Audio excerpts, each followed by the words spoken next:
ikinyamakuru Jimbere gihejeje gutunganya ubugira kabiri ihiganwa ryo gushushanya no gucapa ku ba artiste ngaha muri iki kigo iri shure rya École Technique Secondaire d'Art ry'Igitega.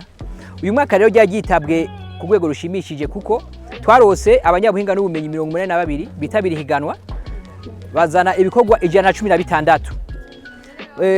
Tumaze gukorana, jury imaze gukorana baca bakuramwo muri ivyo 116 dusigarana amaevre no kwita amaevre d'art 10 yagiye muri phase ya finale iyo no kwita igice cya nyuma.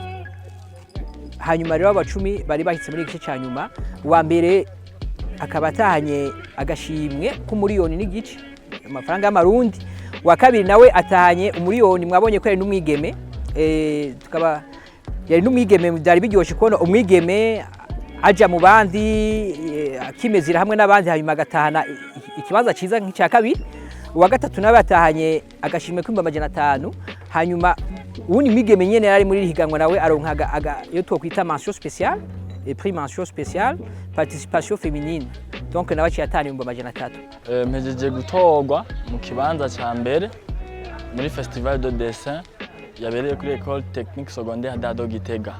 Igicapo canje cavuga kuri équilibre ibwirizwa kuhaba muri développement de la petite enfance, mu gihe tubona yuko hari ibintu biri ngombwa gusumba ibindi kugira ngo développement de la petite enfance ikunde.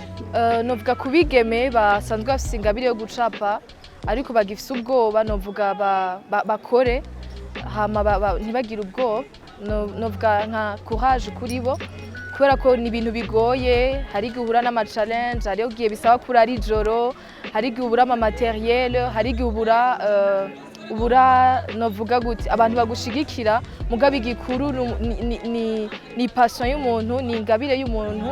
Hama ikindi naco ni lo message, umuntu niyo guma yicaye mu nzu, niyo guma yinyegeje, ni kure ku bwoba. Na jero musinahise ubwoba bwinshi, mugabo quand même nari fière de moi. Icyo natahuyemwo novuga nka kimwe cyo bishira hamwe byose nuko umu artiste arashobora kuvuga akoresheje igicapo ciwe atarinze yo kubarira amajambo, juste mu gucapa kwiwe aki exprima uko atahura ikintu.